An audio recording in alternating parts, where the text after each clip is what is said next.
Shaka, you've gone on record, obviously, to say that Lionel Messi can never be considered the greatest of all time because he's never led Argentina to a World Cup.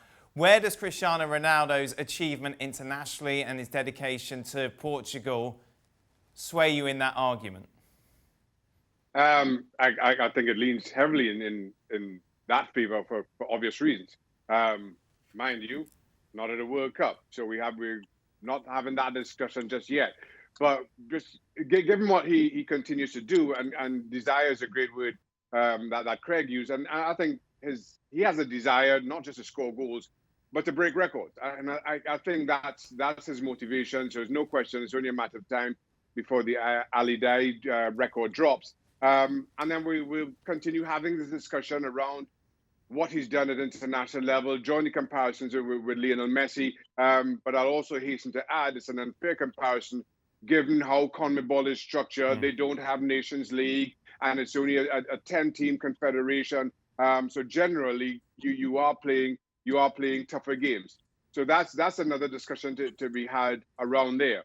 The fact that he's won the Euros, that he's won the Nations League, obviously works in his favour. As far as I'm concerned, until you do it at the highest of levels, without question, I still think we're barking up the wrong tree. Do you know where his drive comes from, Dan? I mean, he's going to be 36 come the Euros next year.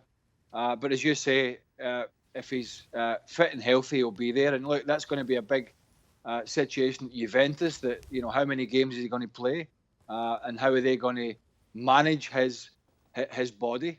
So that's going to be important.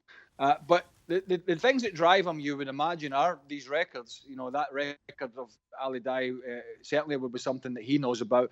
But the other thing that I think that drives him is success. And that is that, he's looking at this Portugal team, and he's seeing young, talented players, right? He's seen an avenue for potential success again in Euro 2021. Now, if he wasn't seeing that, maybe the drive would be diminished somewhat. But when he looks at the supporting cast now, the fact that he can't play in the right wing or the left wing anymore and run up and down for 90 minutes, but he has to play through the middle, be more of a penalty box player, he can do that with Bernardo Silva, with Bruno Fernandes, with João Felix. And for me, that makes him lick his chops and say, do you know what? Maybe people thought 2016 was a bit of a fluke when we beat France, but this team might be actually better equipped to go to the Euros and have another bash at it. And not only records that drive him on, but that has to drive him on as well, because 2022 World Cup, that's another year down the line, and we'll get to that discussion. But I genuinely believe that he believes that Portugal, if they can manage the poorer areas of the team, and that would be the back four, have got a real shot at this European Championships next year. Ian, how much does his goal-scoring record internationally weigh into the argument when comparing him with Messi?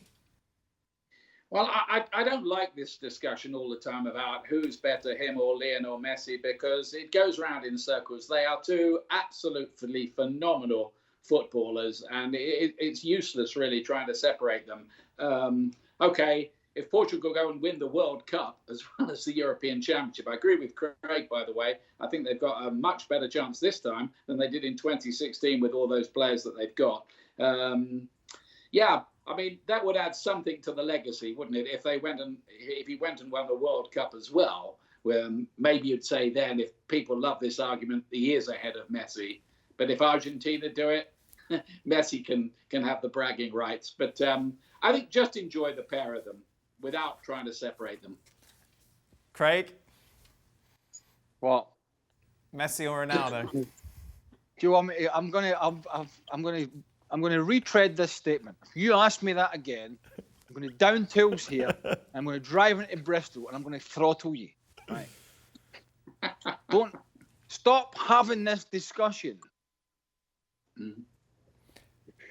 Because nobody can win it. ESPN FC back on your screens tomorrow. Be sure to join us as we'll be looking ahead to the restart of football across Europe.